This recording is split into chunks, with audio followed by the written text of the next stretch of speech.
Hello, everyone. Welcome to Meta One Design headquarters, and we're back for another episode of Beyond the NFT. My name is Sinful, and I am your host for tonight's event.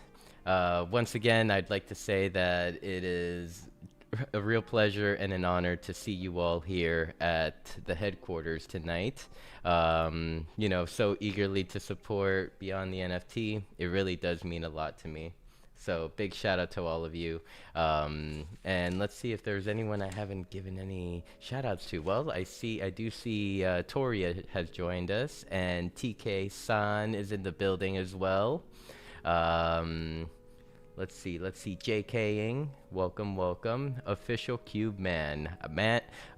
Cube Man, I don't think you've missed a Beyond the NFT yet. I definitely got to give you some love. But but yeah, it's a real honor to have you all here, and really happy to get started and get to know our guest just a little better tonight. um, so before we get started, I would like to give a special shout out to our sponsor, Bucktown MMA, founded by our friend Jay Isip. Oh, oh, great. Once again, I'm fumbling the bag, everyone, because I have to use. Oh no, where'd it go? Where'd it go? I'm fumbling the bag. Nope. There we go. Founded by our friend Jay Isip, Bucktown MMA is a mixed martial arts program that's focused on empowering the youth and young combat athletes through their hard work, dedication, and mentorship. If you would like to learn more, head on over to bucktown.org/support, and there you can read a little more about what you would be supporting through every purchase of merchandise or an NFT. So yeah, head on over, pick up some merch, pick up some NFTs if you would like to support. All proceedings go back to the program. Now, after fumbling the bag so many times, now we can get started. We can get to business now. We can get to business now. Um, Without further delay, it is a pleasure to introduce founder of UR Club Official and Juice SLP20. Let's give it a warm Decentraland welcome to our friend Pinch. Hey everyone. So some of you guys may know me as the one of the hosts for the MetaBeast parties with Make and Sinful. So yeah, we throw those on Fridays. I'm sure a lot of you guys are probably aware of those parties. Kind of got thrust into the Decentraland world, the metaverse. There was always something I was super duper interested in. When I first came into the Web3 space, I never had anybody to show me. I really didn't know the way, if I'm being honest. And I think, for some people, you kind of need someone to show you. And so Make was that person for me. And I always wanted to throw parties. Like that was actually, my thought process when it came to the metaverse. Like I always, from the beginning, thought that there was definitely room for parties in the metaverse because there's just there's so many opportunities and like there's so much you can do in the metaverse. And so that's a big reason why I came into Decentraland. And so some of you guys may know Juice as well, right? And Juice is the NFT hybrid token SPL20 that I like to give away. It's a free and fair launch community token, and that's something that I will be talking about. I think there's a few chapters to my story. I'll start off from the beginning. I'll let Sin kind of guide me a little bit, but it's kind of like a little bit about me. IRL, I really don't mind. I'm a history teacher. I think that for instance does have something to play in my story, so I think that's important to know. And yeah, I think that we could go ahead and start, Sid, if you want. you Or kind if, I don't know of if you this is gonna kind be of me monologuing the whole time. you kind of threw us off the rails a little bit. I was going to ease us in a little bit by Sorry, yeah, no, passing I the kind of mic. went into it, but I was going it's to okay. I pass have a the lot to mic talk over to about. you, but I guess we can skip that. Let's talk about your Web3 beginnings. How did you get into Web3? How did you get into crypto? How long have you been in crypto? And yeah, we can get started there. Yeah, so I think the beginning is always important, right? I came in January 2022, basically the pico top of the last cycle. I was everyone's exit liquidity. I started on ETH, got rugged, and then I moved over to Solana. And Solana, I actually I got rugged on there as well. Like my first NFT on both chains, I 100% got rugged, but the Solana one felt a lot less harsh because of the fact that there's low transaction fees. And I kind of stayed because of the fact that there is a very strong Solana NFT community, and I kind of found myself in like a couple NFT projects where I really did get to know a few people, and I think it was just the community aspect that really like kept me here. I came to make money, like most people. I think that come into Web3, you see the influencers. I came in because I saw people making crazy money in NFTs. They were making thousands of dollars from just from a flip after just waiting for 24 hours, and so I really learned, right? I really dedicated myself to learning and understanding. I definitely got burnt a lot, my first year. That's definitely changed. I've definitely learned from my mistakes, and the community is what kept me here. I've never seen a group of people that's just so supportive. I mean, I'm talking more supportive than like some of my closest friends, and that's just so hard to understand. Like it was very hard for me to like just understand why, like these are random people who want to see people succeed, like the WAGMI vibes back in that time were just through the roof, and like I was a part of it. I was buying NFTs, I was joining all these communities, and I found the ones that I really liked. I basically round tripped all my bags. Like I'm not gonna lie to you guys, like my first year was rough. I didn't lose like a ton of money. Like I did, play it relatively safe, but I was having fun and I was getting into these communities. And Solana, I people say it's for the poors, man. I mean, it's definitely for the trenches, 100%. But like the community is there, man. And there's some really, really strong projects. Unfortunately, I didn't buy any of the really good ones. One of the really good ones at the time when I came in was DGods, and they're making a lot of noise now. And a lot of my story has to do with the Utes. And Utes is basically Frank DGods' second collection. And they've just, there's a lot of controversy around that. And I think we could talk about that at the end as well. Yeah, I mean, definitely But we can jump into your experience with, I guess, the Utes, because you never got into the D gods, correct? right. And that's honestly where like the beginning of my journey as a builder really started.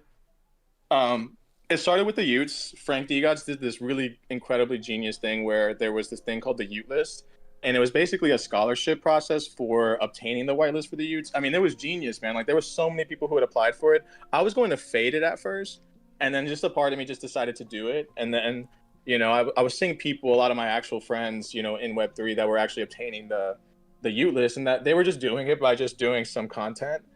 And so this is like, I guess, like where the story really starts. I was FOMOing really bad for the Ute list. Like I was basically, at a point where I was starting to understand things, and I knew that Utes was going to be a cook. Like there was going to be real money made here. And what I did was I created an engagement chat. And at the time, you could only fit 75 people in a Twitter chat, which is now X, obviously.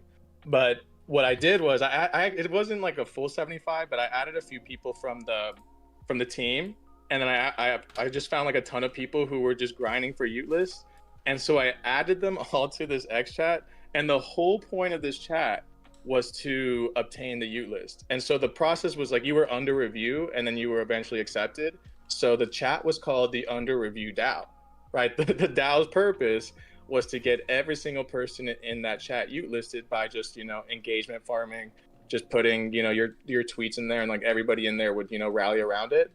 And so we got pretty successful at it, and like we actually made some real noise on there, and we eventually did catch the attention of the team. I mean, we had some sleepless nights, like real sleepless nights, back to back Twitter spaces where we're just like up until like 2 a.m. Probably most people had work the next morning, and we were just out here just grinding.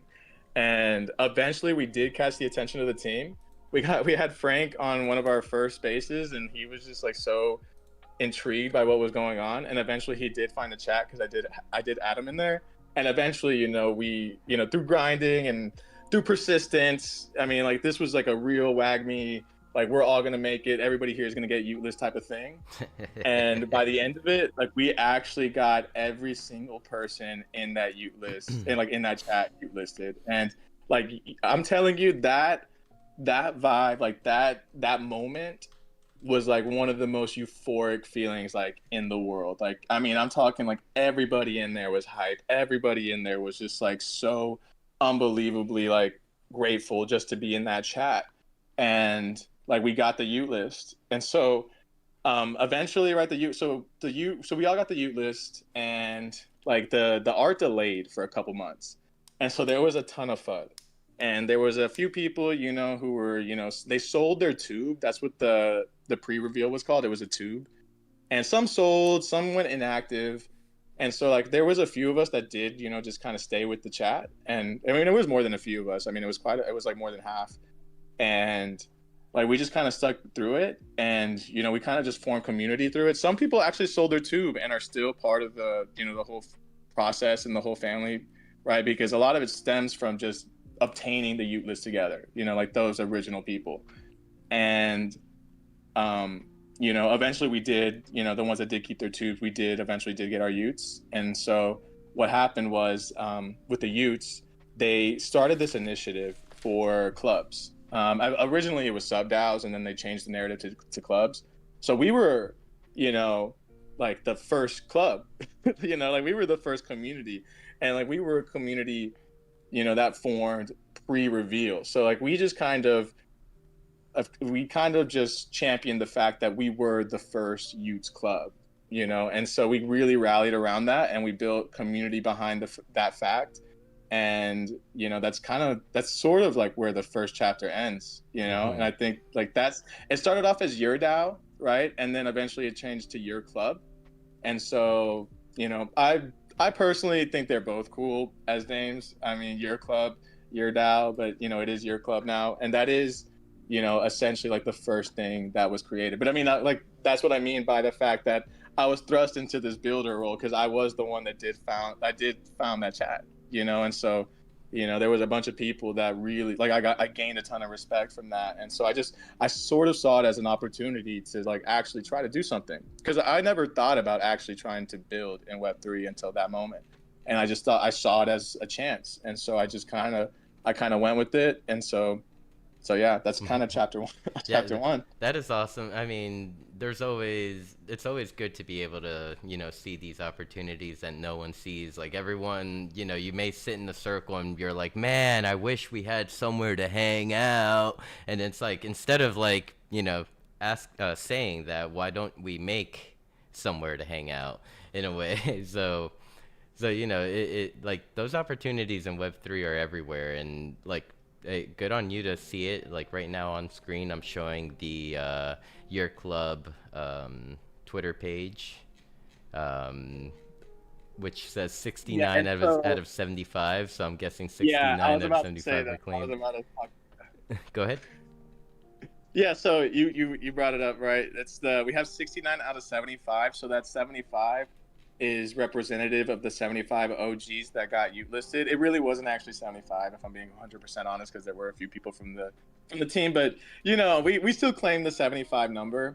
And so what we did was, because I mean we really got to know each other. We found out that there's this cracked Solana dev in our community. There's an artist. There's, you know, community builders, right? I mean, you name it. Like there was like real talent here, and like these are people who I'm still connected with today, who I'm still building with from that moment.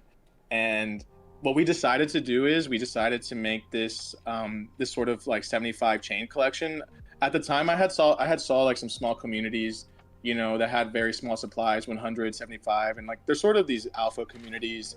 I'm sure you could probably think of a few, but so I kind of wanted to replicate that, you know, as the first Utes club, because I mean, Utes was ridiculously hyped, and at the time, I really wanted to build alongside with Frank. You know, like Frank, I mean, he talks an insane game. You know, like he's a main character in Web3, whether people like it or not. And you know, he at that time was rolling. I mean, that I really truly believed in him, and I still do. Like I still think that, you know, what he's building is amazing, and what he's going to do hopefully is, you know, incredible. But you know, he's kind of shifted from his original position with Utes, considering the fact that Utes is actually no longer a thing that they're going to promote. It's actually part of their so one thing that they did was recently, I'm sure people may have seen it, they did the DGOD coin. So Utes is getting burned for the DGOD coin. So Utes really is never going to get any love from that team ever again. It's going to be 100% DGODs.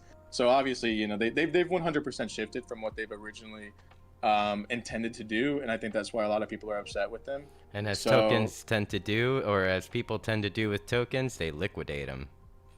yeah, so I mean, we could definitely talk about that at the end, but you know, that's so far, that's like current, you know, and so I wish them all the best. I wish them all the best.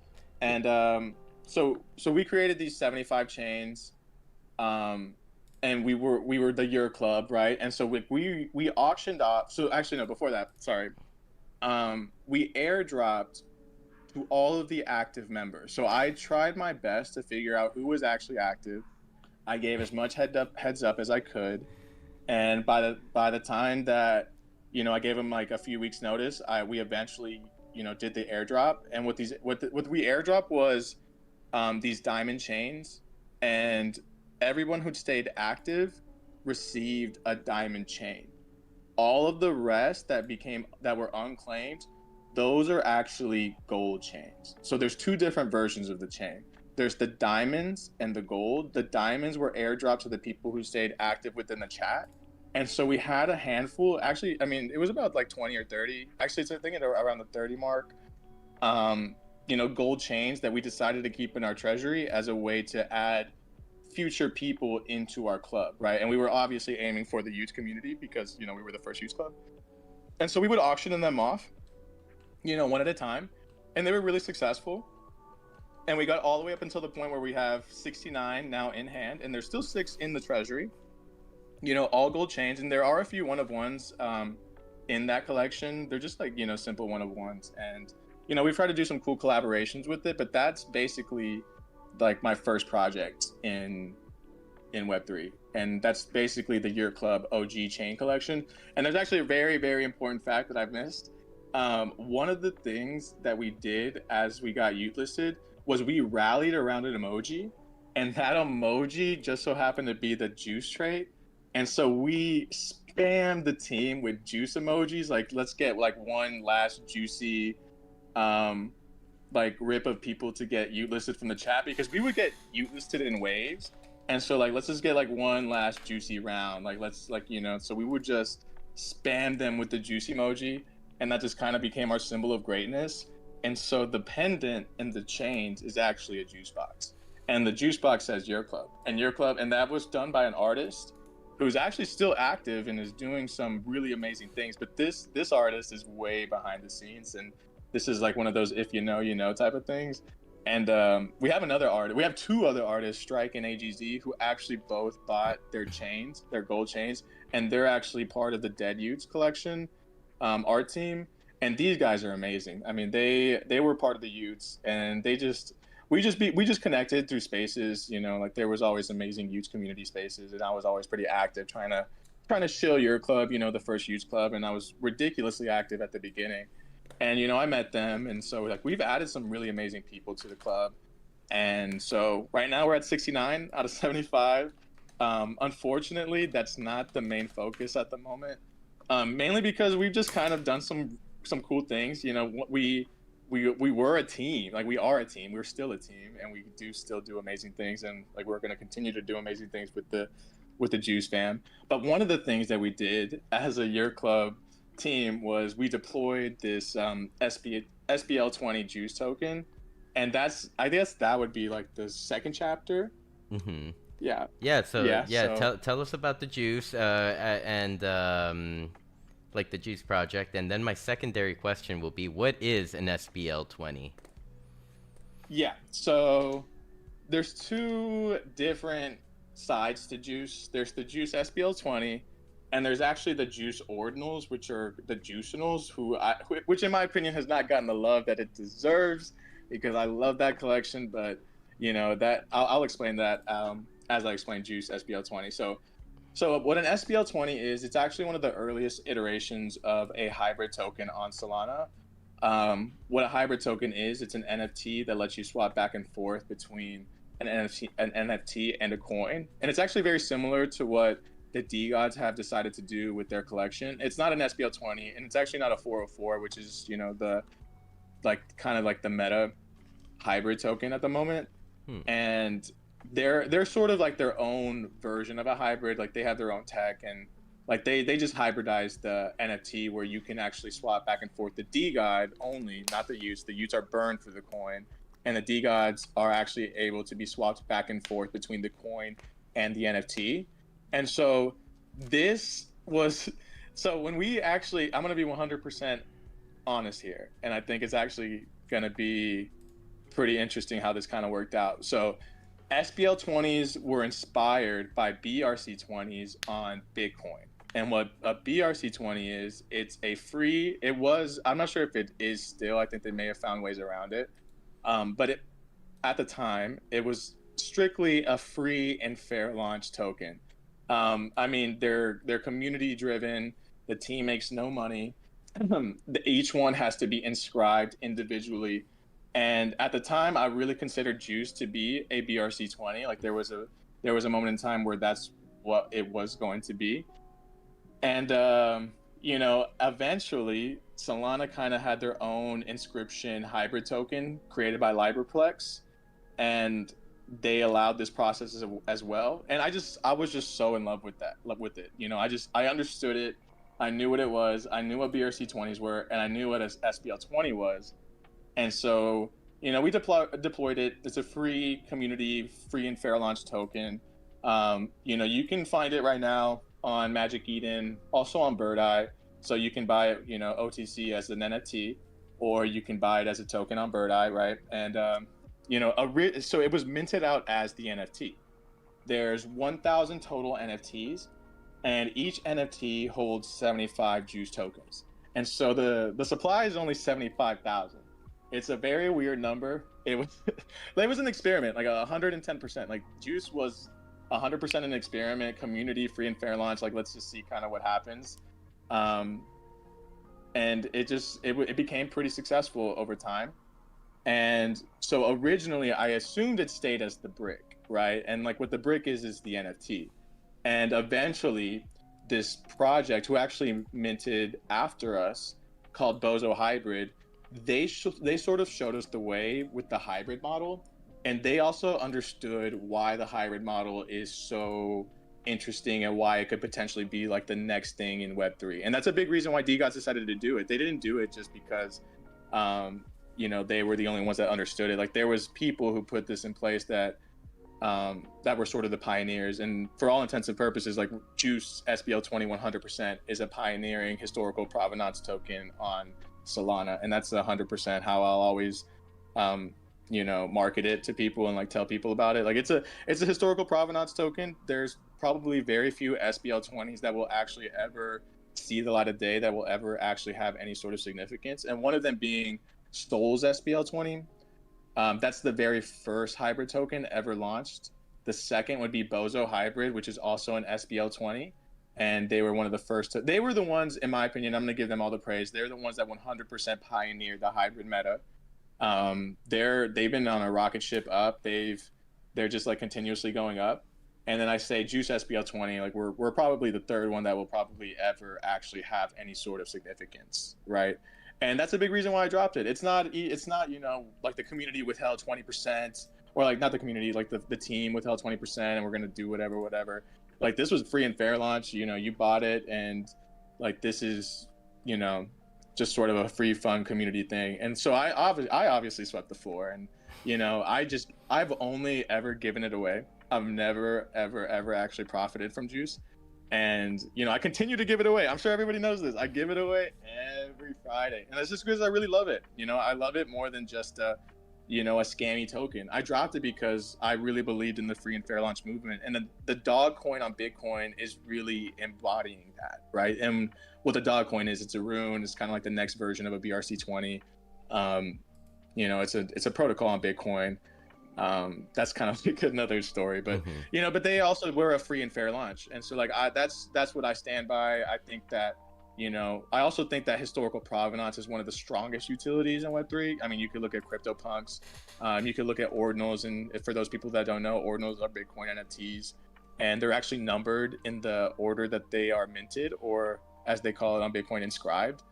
And so, that's actually where Juicinals kind of comes into play. So it's kind of like a good segue there. But I don't know if you have any questions. I hope I answered your question about the SPL20 because yes. people, yeah, there's definitely iteration of the hybrid token. There's definitely a lot of confusion, or at least like for me, like what is an SPL token? But now I can say SPL stands for Solana Program Library.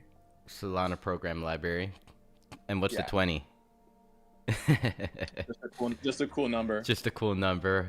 I got Honestly, it. I couldn't tell you about the 20, but like the 404, like I really couldn't tell you, man. I think it's just like the numbers sort of symbolize what it is, in a sense. Okay, so when I hear 404, I think of an error code.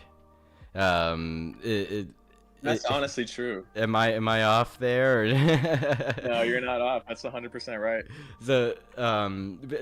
And it brings me back to kind of like a post that I saw by one of our community members, Brandon Manis. I think he posted it this morning. He's like, "Why is everyone? What is all this for? I'm been out of the loop. What is all this 404 stuff? And why are people playing with errors?"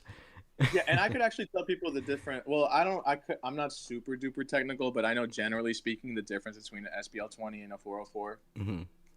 Oh yeah. So I mean, an SPL20. Yeah, I guess I'll just explain it real quick. SPL20 is just like the earliest iteration. There's only so much you can actually do with the token.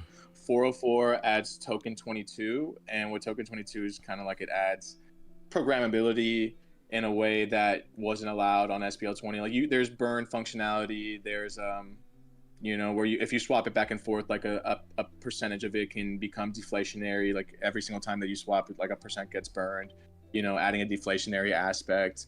There's a few other things that you can do with it, so that's what that like 404 is like kind of like the final form version of the hybrid token. So it does like solve a lot of problems that SPL20s had. There are like SPL20s are not perfect. Like they definitely have like some issues in the sense that they don't have a liquidity pool. Like you can bootstrap a liquidity pool with the 404, where when you mint it, you can actually mint it for a fee, and that fee will be immediately injected upon mint, into the liquidity pool. So you already have a liquidity pool, so you don't have the price impact of not having the LP or a strong LP. Okay. With what you were explaining with 404, it kind of reminds me a lot of Degen token. Have you heard of Degen on Base? Oh man, I'm not sure if I have. It is basically the token that made Warpcast blow the fuck up, basically, because it was the first token to be allowed as a tipping mechanism on a Web3 social media platform. So through as time went by, the Degen devs kept developing on the Degen token, and they've developed like these mechanisms where if you hold 10,000 Degen token, you can receive an allowance. That you get this allowance every day, and you're allowed to give it out to people on Warpcast, every day. Just drop into their comments like, hey, your art is cool. Here's 50 Degen, and then just send it over, and they'll receive that. And then at the end of the claim period, they'd be able to, take that out and put it into their wallets. And then eventually that transformed into a process where you had to take your Degen, the 10,000 Degen, let's say that you have, and stake it. And then what that would do is like allow you to get this allocation, allowance allocation, and they added something to it that if you don't use your allocation, that token gets burned, thus like creating that deflationary aspect of things. which I thought was pretty cool. Like if you don't use it, you lose it basically. Like the whole network Yeah, loses it. no, that makes sense. No, I get it. So yeah, I mean, it reminds me a lot of that. But yeah, I don't know Yeah, if I it's ever similar. heard any of the devs call it a 404. Maybe 404, maybe newer or something like that. But yeah, base. ETH had a 404 meta as well, and it actually was off the back of the SPL 404, 100%. Hmm. Like it was started on Solana. Like I was following the hybrid meta really closely, and like ETH had a hybrid meta. As like Solana started it 110%. Solana started the hybrid meta, and then ETH kind of had their own 404. But I think ETH were the first people to call it a 404. I think they're the ones that coined the 404 name, and then I think we created our own version of it. I forgot who came first, but it was like a race. Like ETH and Solana had their own sort of digital arms in terms of uh, hybrid tokens, and it was kind of interesting to see. I didn't mess with the ETH side of it, and the Solana side seems like that's the one that's still alive.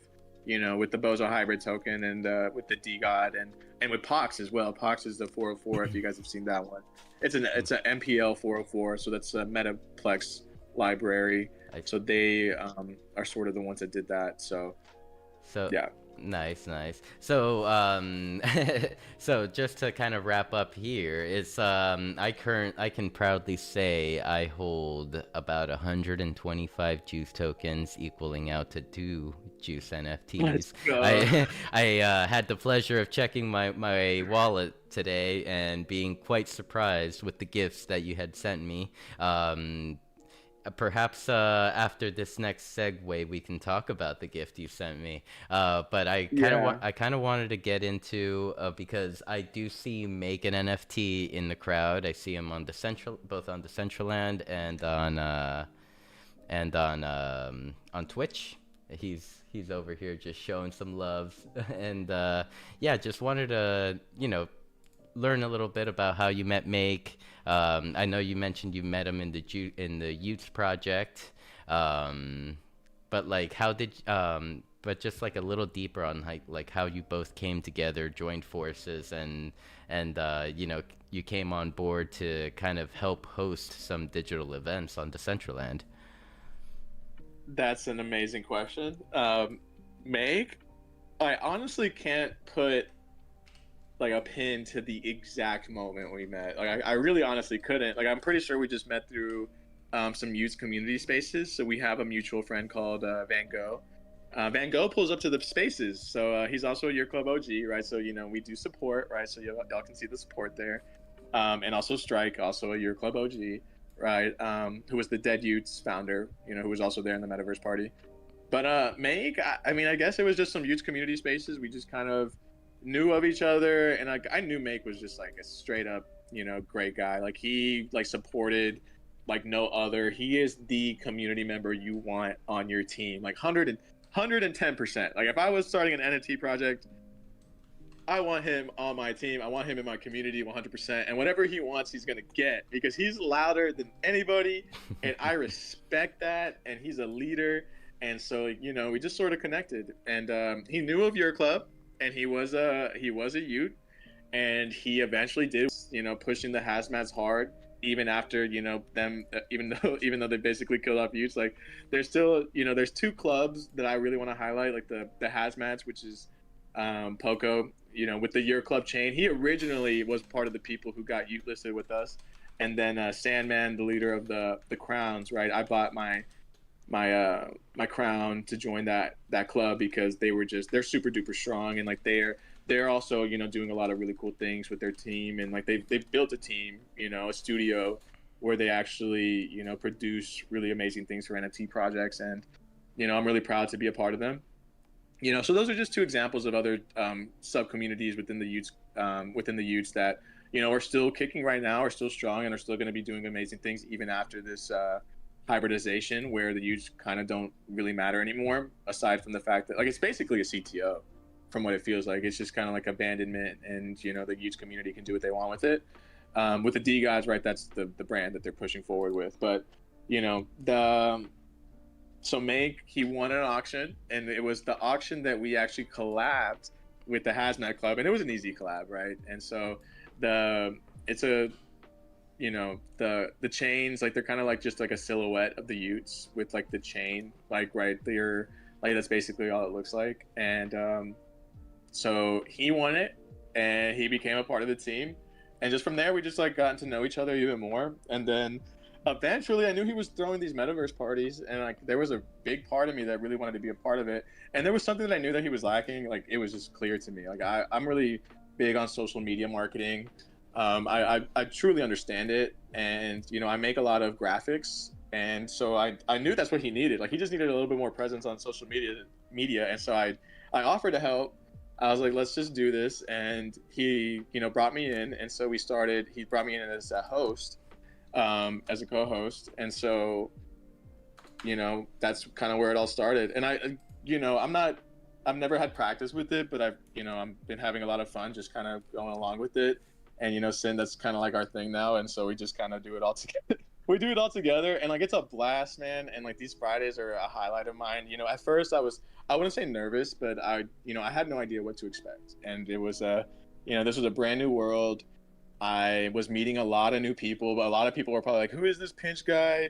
What's this juice? He's probably just makes us sell out. He's over here promoting meme coins." Like people don't understand the whole story. So like we kind of just like push this onto people randomly, and it's so funny because there's so much friction behind this juice token and actually getting it to people, because ETH is not, or the Decentraland is not Solana native. It's ETH native, and there's a lot of ETH native people who have to have an ETH wallet in order to get the wearables, and they're like, there's no need for Solana, like you don't need to be in Decentraland. Like there's really no connection there. And so it's been pretty hilarious trying to get this juice to people who don't even like really know anything about Solana. I'm pretty sure we've gotten people to make like brand new wallets just so I could send it to them. I'm like, hey, yeah, just download a Phantom wallet, send us your wallet address. Like I'm gonna send it to you. Like you're gonna have it. It's just do what you want with it. You forget your seed phrase, whatever. Like it's there forever. It's locked up. No one's ever gonna sell it. Like for me, it really doesn't matter. It's just a fun, cool story,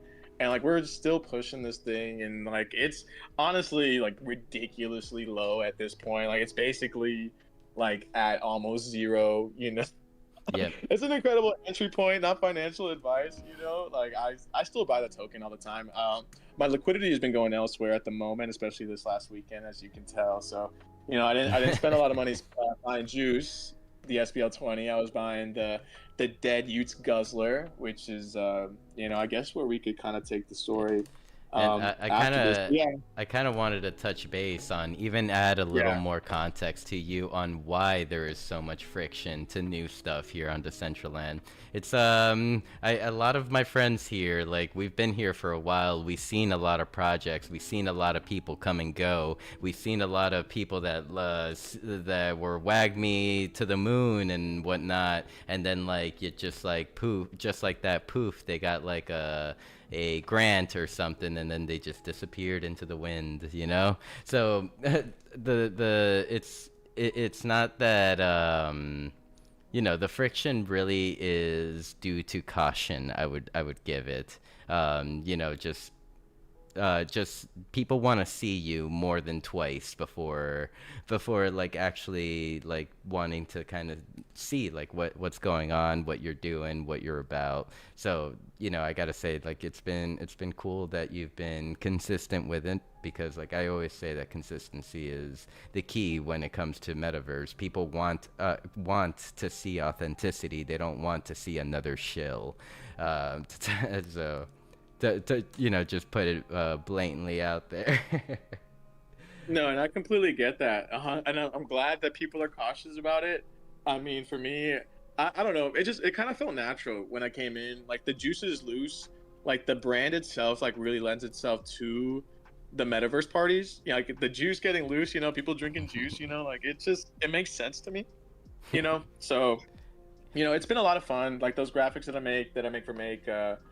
And for the parties, like there's something that I look forward to making, and so we're looking for a venue for this Friday. And so once we get that, then I'll go ahead and make the content so people can know where the party's going to be at. I know Make has been working hard, man. Like Make, like I follow this guy to wherever. Like he is a ball of energy.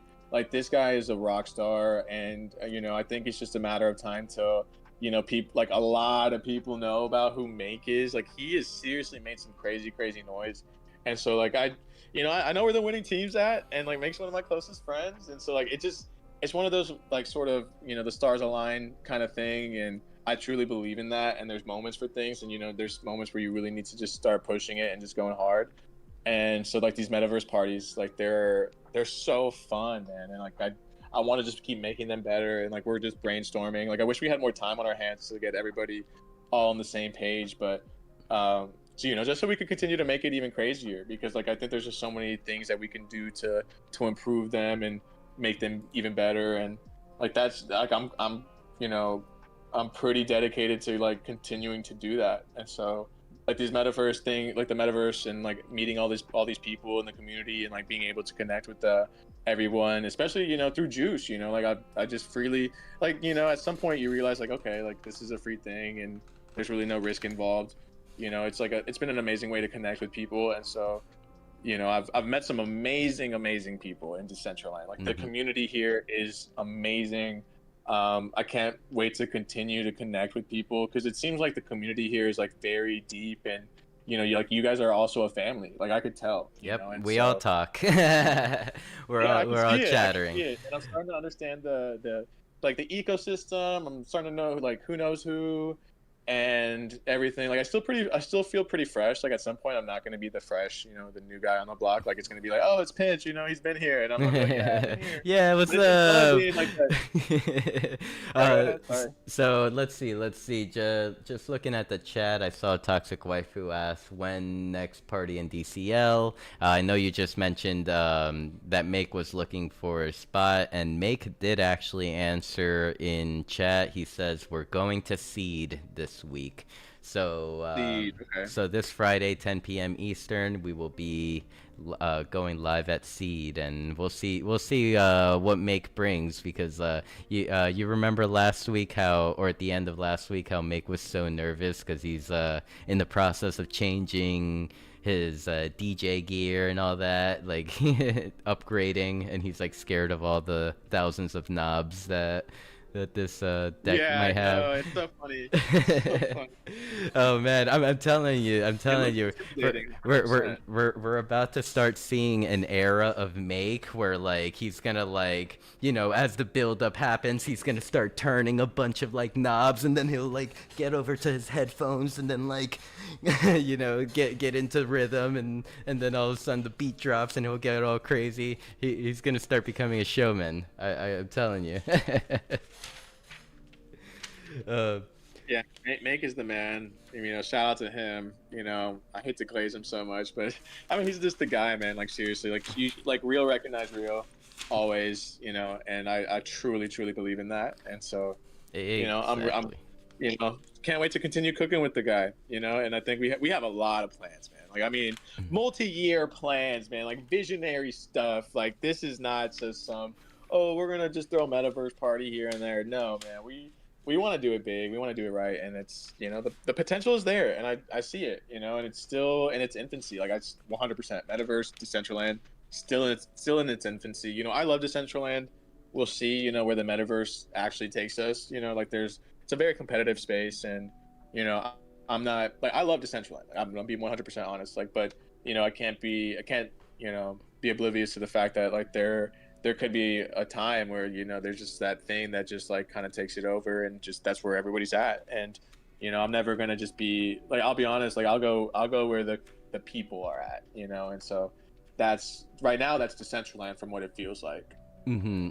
Yeah, I as far as like metaverse platforms go, yeah, Decentraland seems to be where you go for connection and authenticity. Other side is where you go if you're rich. Let's see, Hyperfy, if you want to build, like Hyperfy is an amazing place to be in. Don't know much about Sandbox. I hear that they're there, but I never see that they're there. Roblox, man, is about to drop their own blockchain. Yep. We have the 13-year-olds on Roblox. Once they're older, man, I guarantee you they're gonna drop it. They're gonna be like, all right, blockchain, you can own digital assets. they're gonna Now evolve. y'all have a working income now. Come buy our stuff here. Yeah, exactly. And actually, this could be even a good time to kind of like even segue into lightly into this. Like you had mentioned that you're a history teacher. Yeah. You know, you work with kids, and so in other words, you're kind of at the forefront of seeing the like a little bit of the digital revolution, whether like right now they may be interested in Roblox, but you're just sitting there Oh yeah. like thinking like Yes. like 100%. oh, you don't even know, kids. Like That's 100%. Like I'm a bit of a futurist. I love to speculate about the future. That's a big reason why I'm here. Like I think Bitcoin is 100% the future, crypto obviously.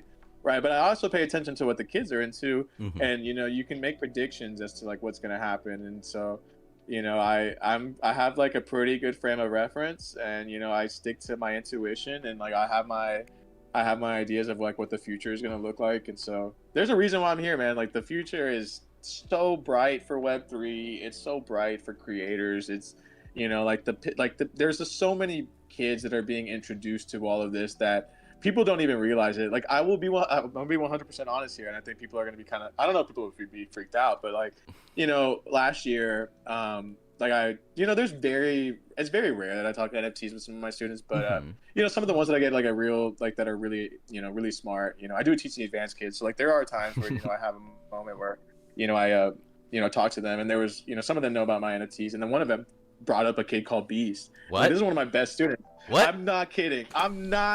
I swear on my life, I'm not kidding. They could only name one NFT project, and it was a kid called Beast. I don't know what it is that a kid called Beast did, but she knew about it.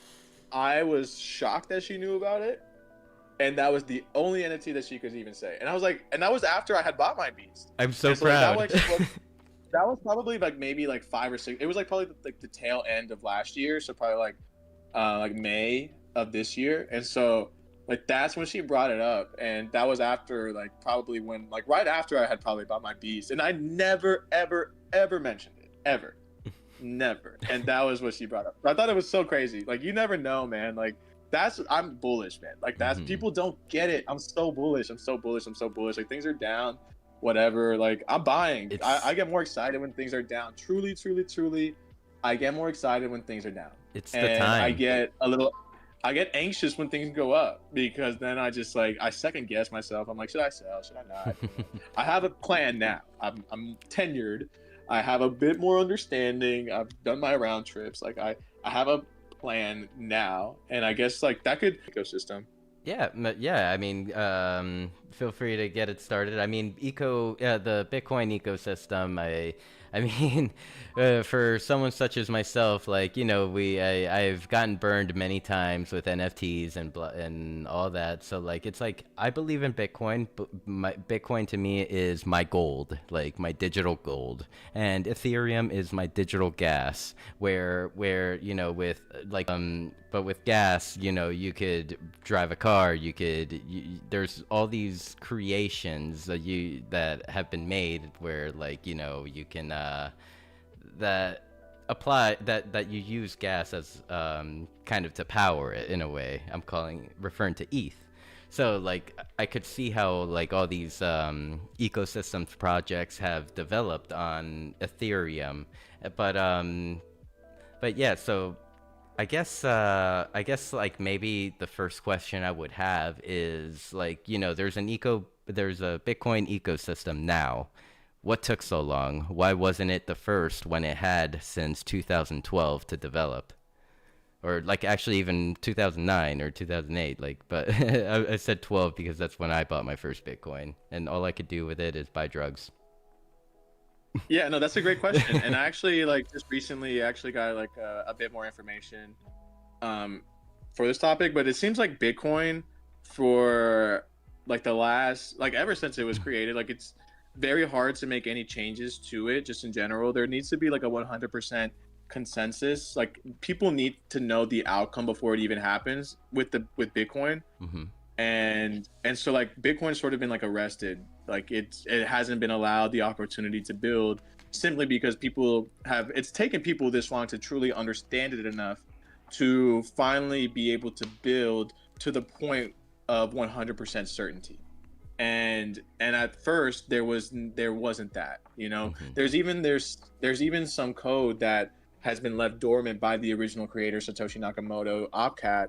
I'm not super technical, but it's basically like code that was introduced to the Bitcoin originally and has been dormant and not activated, um, and will be activated here pretty soon.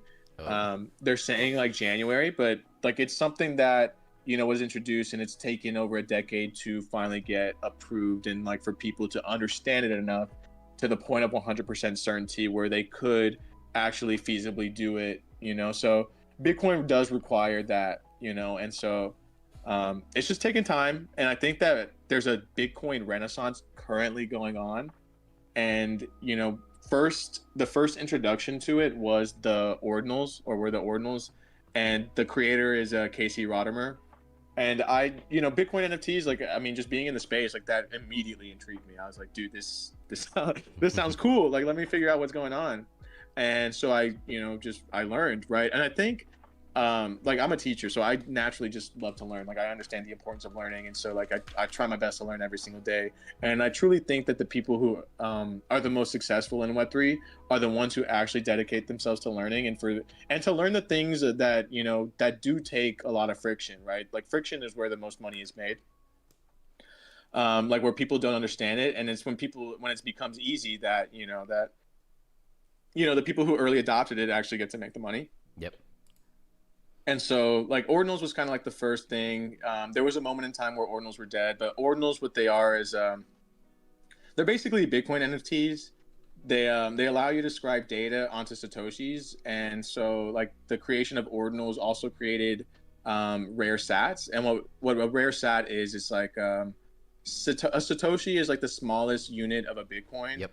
And so, like, there's some sats that are actually valuable depending on its placement. Like, if it's the first sat of a Bitcoin, the first sat of a new block, they're called alphas and uncommons. Like, alpha if it's the first Bitcoin for the Bitcoin, and then uncommons for the block. And like, that has rarity. So the block nines, which are the oldest sats in circulation, because Bitcoin's 1 through 8. I'm sorry, I may be getting some of the details wrong, if I'm completely honest, because it's But a I'm kind of a lot of understanding. information. But I am Yeah. following So along. Like, the first early Bitcoins may have the. yeah, so those are block 9 sats, and like those are in circulation, and like people can buy them over the counter on Magic Eden, Magistat. Like, there's plenty of places where you can buy these rare sats, and so like I It's own, crazy. some, yeah, not a crazy amount. Like, I bought some block 9s, and I bought just some stuff. Like, pizza sats are like the sats from that transaction that's very infamous for, like, they bought like 2 Papa John's pizzas for like 10,000 Bitcoin. I forgot the exact Yeah, I number. remember But like, that. those stats are in Ugh. circulation, and like they've been able to identify them, and so you can actually buy those sats. They're called pizza sats, right? So we have Mhm. block 9 sats, and so satoshis that Funny. have significance, that have been identified, they're able to be sold. Like, block 666 is like Mhm. a sat, Of course. or like somewhere. Yeah, of Maybe course, right. And like, they weren't 420. originally. Maybe 420 here Yeah, so like soon. there's Yeah. so it's just an added like part of like collectability for ordinals. And so like I understood that, and like every single um thing that's inscribed is on a sat. And so you can have, ordinals that are inscribed on rare sats, and so like there's collections that are entirely inscribed on rare sats, whether that be block 9 or uncommons.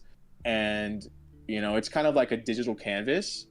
And some people want a really pretty canvas, and that's like kind of how you can characterize a rare sat. And like, some people just like to collect them. Like, there's some that are palindromes, and like, that's like a rarity. There's 3-digit palindromes where like the palindrome only is 3 actual numbers, like Mhm. three, like a variety of 3. So like, there's some really, really cool things behind rare sats. I honestly wish I owned more. um and so like, that was ordinals. BRC20s were created as the first layer 1 fungible token protocol standard on Bitcoin. And like I said, Juice originally was potentially going to be a BRC20. SPL20s came in the middle of BRC20 and Runes. If I'm going to be 110% completely honest, like I'm being honest here, I would have loved to have done it as a Rune. I didn't do it as a Rune, and and not saying that I wouldn't eventually do something as a Rune because I love Runes too, and that's actually where like I'm actually parking most of my liquidity at the moment, not financial advice, but I just understand the historical provenance aspect of it. Like the first 100 ordinals are ridiculously expensive. Sub 10K is a thing. Sub 100K. Mm-hmm. And so what Juice is I wanted to be a part of it because I understood it, and I knew there was never going to be an opportunity to do some of these things. And so there's an IP that I've actually inscribed that like nobody knows about, and I'm actually probably going to hold this on for years, and like people will probably never know about it until the right moment. But like I have a collection that's around like the 350K mark. We're like over 80 million now. Like there's over 80 million inscriptions, and like that number is like just Yeah. continuously rising. And so I understood like the early ones were always going to have some value, regardless if the founder even was there. Like the first 100 ordinals have value, and it doesn't matter who even inscribed it, just because of the historical provenance. And like I understood that immediately. Being a history teacher, I'd like they considered ordinals like the influencers, the KOLs, like we're calling them digital artifacts, and like that's exactly what they are, and that's exactly how I saw it as well. And so So, like with Bitcoin, yeah, go ahead. so the first time I ever heard about ordinals, it was attached to the rare satoshis that you mentioned right before.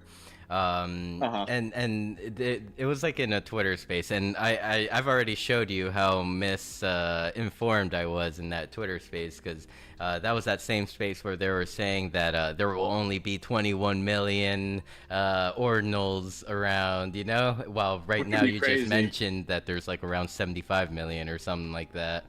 So Yeah. so with rare And there's sats, yeah. I wanted to clarify. So in this space, they were kind of hyping the rare sats up, saying, "Oh, one of these days, you'll be able to buy a whole Bitcoin with just one sat." Do you feel like that will be the case at some point? There's already been sats that have been sold for over a Bitcoin because of Why? the rarity. How? Yeah. So That's there's so so nuts. like you heard of the Bitcoin halving, right? Yeah, Obviously. yeah. Yeah. So there's a first sat right after the Bitcoin halving, and there's only been like four ever that's ever happened. And so those are called epic sats. So there's literally Epic. only So four epic. Like I might be wrong. I swear I'm getting some of these details wrong. Please, whoever listens to this, don't judge me. Right, I'm trying my best here, but there's like four or five, right? Bitcoin halvings, yeah. and think about that, right? Like the fact that only that many will exist, like that. I'm pretty sure the last one sold for over 3 Bitcoin. That's so nuts. Epic, yeah, that was the one from the Bitcoin halving. It was definitely over three, and there was actually one that was found, Bitcoin mining. And so like what some people do, they actually like almost like a gold mine, like a gold miner. They'll go back and forth between exchanges in their wallet, and like they'll put like a ton of Bitcoin. They'll like move the funds to their centralized exchange, which like holds all of these sats. They'll move it to their actual wallet, and then they'll check their wallet to see if there's any rare sat, Yeah. and then they'll isolate those sats if they have any, and then they'll send back the Bitcoin back to the centralized exchange, and then they'll do it all over again. And so they're just continuously doing that. It's mainly on Binance that happens, and so that's how one of the epic sats actually was discovered, was through that method. And so like that's like rare sat mining, and like you need like a ton of Bitcoin to do so. Like you probably need at Yeah. least one Bitcoin. Yeah. Yeah, You yeah. need Like in a order to really like be, yeah. And so so yeah, that's part of it. So that should like that shows you like how rare. Like I've seen, there's been very consistent like point 0.3, point 0.4, point 0.5 sales. Okay, But so just they are valuable, and oh yeah, eventually like 100%. these 666 sats or the 420 or the pizza sats will hold some sort of like value as well. Like I would Uh, consider them like a fungible token in itself. Like it's that's almost like sick. its own market for that particular stat. Like the 666 token or the block nines, like they're gonna trade like an actual like fungible token, and it's Okay. not even gonna feel like Bitcoin, but it is rare stats that you're buying. So it's cool, man. I love that. I So, think it's just such a very cool part of Bitcoin, and like it exists on so Dogecoin has like its own ecosystem, and like Dogecoin is very similar to Bitcoin, and so like they parallel each other like kind of similarly. Like they have Doginals and like they have DRC20, and like that really only exists on like Bitcoin and Dogecoin, because like Solana and Ethereum they tried the inscription model, but people didn't care about inscriptions on Solana or Ethereum. Like they really didn't. Like an SBL20 is an inscription token, like a BRC20. Like it's inscribed directly onto the chain, and so like that meta never stuck with those chains. It stuck uh-huh. with Bitcoin and Dogecoin because that's really your only option. It gets I'm surprised it stuck with Dogecoin because like Doge is one of those that I'm just like meh because of its unlimited supply. The fact that every 10 minutes there's like about 10,000 Dogecoin produced. So it's like how does something with unlimited supply have a value? That's always been my question. And Uh, I had that same question whenever I first came into Web3. Like when I was researching, I'm like, oh, Dogecoin, there's an unlimited supply. Like you're gonna like there you can never stop making Dogecoin. So I never invested, and then it blew up to of like course. 70 cents. But Yeah, I know. Like I literally did not invest because of that exact thought. I thought, economically speak, like it makes just no sense. yeah, it just makes no sense, and so it mooned, right, and then that's when I realized like there's no sense in crypto. There's like No. it doesn't have to make sense. It doesn't have to make sense for number to go up, and so Josh says toilet it'll be paper but is like valuable. Dogecoin. I think Dogecoin is like a really big question mark coming into, like, I really don't think we've seen the bull run that I think that people are waiting for. Um, like Dogecoin hasn't done its thing. Like there's a lot of things that haven't done the thing, and so I don't know, but it'll be interesting if Dogecoin ever really sees that pump like it did back in the day, like the same way, because like the liquidity is so fragmented now, and there's so many more other meme coins, Yep, yep. like I'm one including of Juice, those. right? I'm one of those Shiba Inu boys. That's how I got a lot of my bag, basically Shiba Inu. Yeah, I and I had think we'll see some winners this next bull cycle, but it'll be very interesting to see what Dogecoin does. Like I was super bullish on Dogecoin for a very long time, and like I'm starting to like sort of get a bit bearish just because there's just so many. But like Dogecoin is historical provenance. What like there all these meme coins are based on like Bitcoin, even like with runes, hmm or like Juice's is Solana token, Pepe's on Ethereum. Like Dogecoin is its own standalone blockchain.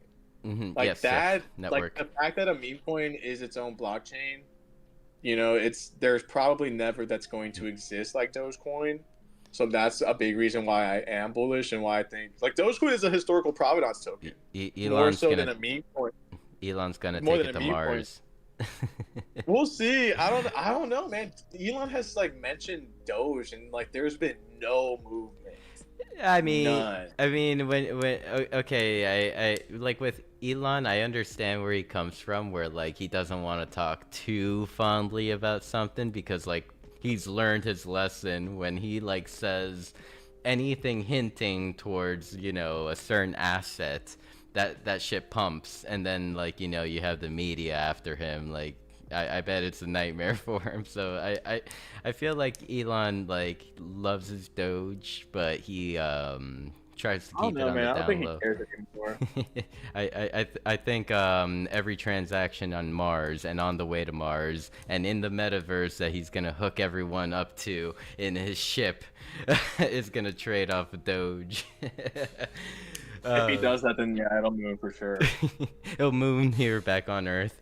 That'd be amazing. So, like, to bring it back to Bitcoin a little bit, One Existence had brought up a couple of our friends here on Decentraland that have been into Bitcoin ordinals and all that whole ecosystem, such as Rustan and Dr. Drip, and specifically that I personally he's mentioning, and I personally know that they're like bullish on the bitmaps side of things.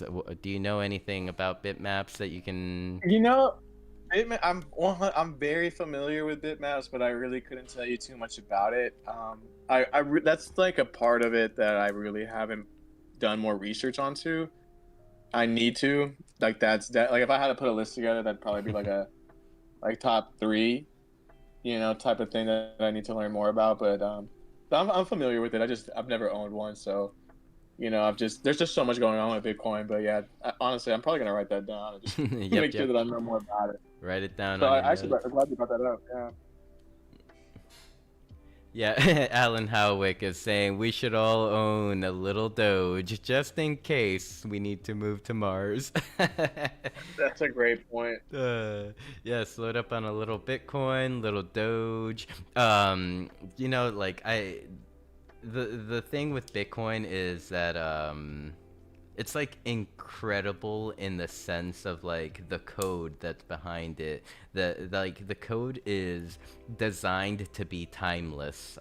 There's this book that I read called Digital Money, and it's like about somewhat the history of Bitcoin, and like in those books, it kind of hints at like who could be Satoshi Nakamoto, and it even hints like it's not like one person but a group of people that all came together in this forum chat like back in 2009 or 2008, like just all contributing code and technology towards this thing, and how they developed it so that and one of these individuals from the book is currently frozen. His body is currently frozen in a cryogenic state somewhere Oh yeah, under Arizona right now.